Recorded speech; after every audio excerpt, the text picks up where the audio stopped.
Well, the idea was that really in Gibraltar we haven't got an established literary canon. Some people do their own thing, so they might self-publish a book of poems, some short stories, but maybe those publications go out of print, or they're not promoted as much as they could be, and they're sort of forgotten. And there are, of course, those people who don't publish at all. They write poetry or they write short stories, but it never gets out into the public arena.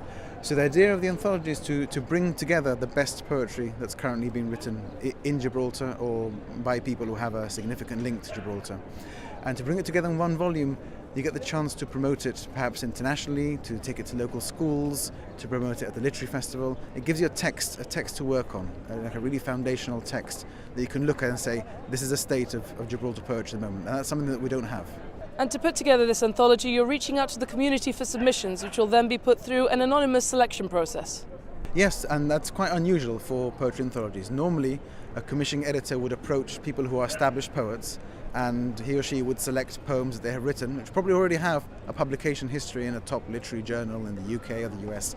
Obviously, we don't have that sort of culture here in Gibraltar, so we're inviting submissions from anyone who thinks they've got poems that they're happy with and they want to be considered for inclusion in the anthology.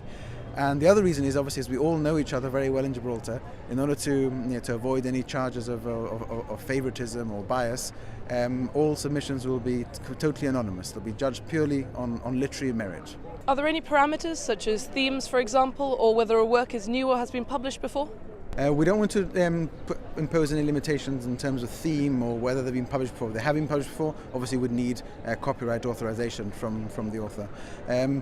But the poems can be about anything. They don't have to be about Gibraltar. The only restriction that we have is that the poet has to have some significant link with Gibraltar. So either someone who's born here but then moved away, someone who's lived here for 10, 15, 20 years, someone who works in Gibraltar, they might live in Spain, for example, someone who has got a real link to the community.